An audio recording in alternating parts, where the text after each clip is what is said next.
Hello, Exhibitflix again. Before we start, we invite you to visit us at exhibitflix.com, our own channel, to watch great movies, and follow us on Facebook and Instagram. Today we're talking about cult film, or a cult movie, which is also commonly referred to as a cult classic.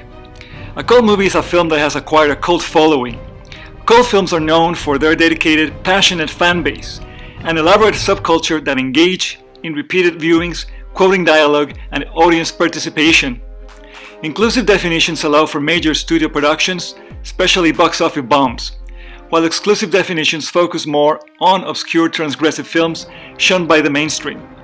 The term cult film itself was first used in the 1970s to describe the culture that surrounded underground films at midnight movies, though cult was in common use in film analysis for decades prior to that.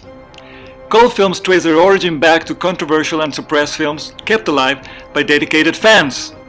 In some cases, reclaimed or rediscovered films have acquired cult followings decades after their original release, occasionally for their camp value. Other cult films have since become well respected or reassessed as classics. There is debate as to whether these popular and accepted films are still cult films. After failing in the cinema, some cult films have become regular fixtures on cable television or profitable sellers on home video. But some others, like Star Wars, which became successful, have also become cult favorites. Others have inspired their own film festivals. Cult films can both appeal to specific subcultures and form their own subcultures. Cult films frequently break cultural taboos, and many feature excessive displays of violence, gore, sexuality, profanity, or combinations thereof. These can lead to controversy, censorship, and outright bans. Less transgressive films may attract similar amounts of controversy when critics call them frivolous or incompetent. Films that fail to attract requisite amounts of controversy may face resistance when labeled as cult films. Mainstream films and big-budget blockbusters have attracted cult followings similar to more underground and lesser-known films. An interesting contrast of these are Pier Paolo Pasolini's movies, which enjoy mass appeal, but also have become cult favorites. Fans of these films often emphasize the film's niche appeal and reject the more popular aspects. Since the late 1970s, cult films have become increasingly popular. Films that once would have been limited to obscure cult followings are now capable of breaking into the mainstream.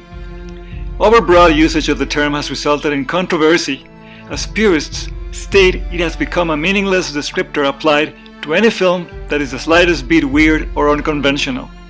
Others accuse Hollywood studios of trying to artificially create cult films or use the term as a marketing tactic. Films are frequently stated to be an instant cult classic, occasionally before they are released. A reason why a movie like The Godfather became a cult classic is that although many films about gangsters preceded The Godfather, Coppola's heavy infusion of Italian culture and stereotypes, and his portrayal of mobsters as characters of considerable psychological depth and complexity was unprecedented. Fickle fans on the internet have also latched on to unreleased films only to abandon them later on release. At the same time, other films have acquired massive, quick cult followings, owing to spreading virally through social media. Easy access to cult films via video on demand and peer-to-peer file sharing has led some critics to pronounce the death of cult films.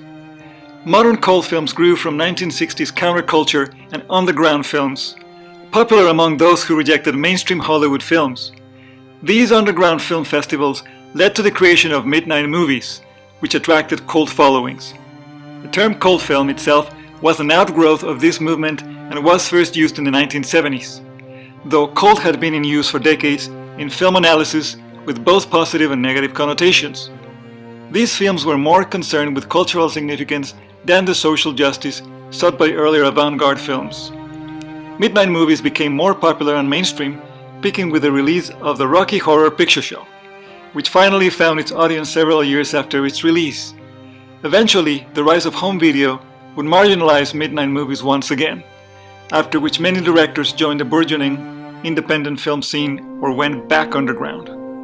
Home video would give a second life to box office flops, as positive word of mouth or excessive replay on cable television led these films to develop an appreciative audience.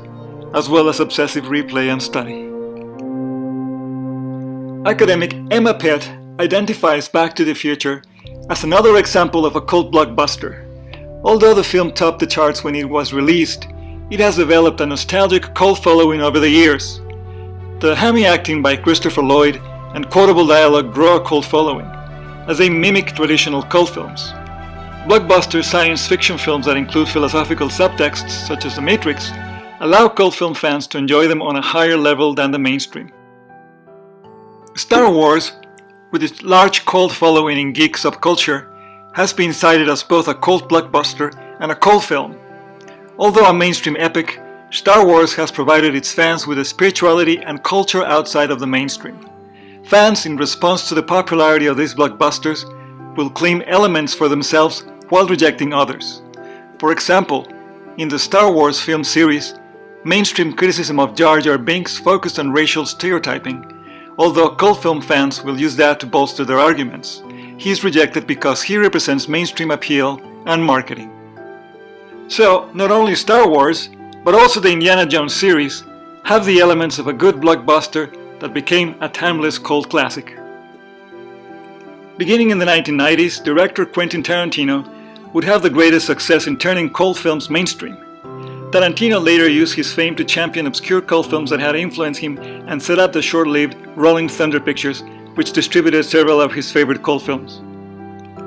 Cult films are often approached in terms of auteur theory, which states that the director's creative vision drives the film. This has fallen out of favor in academia, creating a disconnect between cult film fans and critics. Cult films are often approached in terms of auteur theory, which states that the director's creative vision drives the film.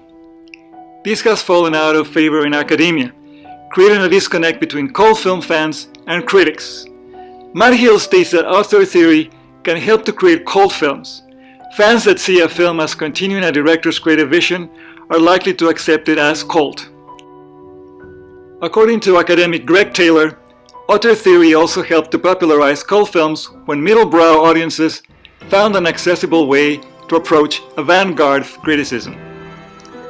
Auteur theory provided an alternative culture for cult film fans while carrying the weight of scholarship.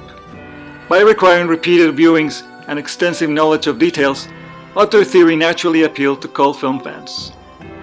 Taylor further states that this was instrumental in allowing cult films to break through to the mainstream.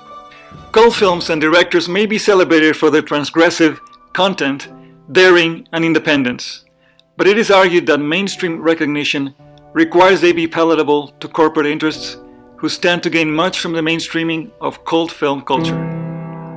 While critics may champion revolutionary aspects of filmmaking and political interpretation, Hollywood studios and other corporate interests will instead highlight only the aspects that they wish to legitimize in their own films, such as sensational exploitation.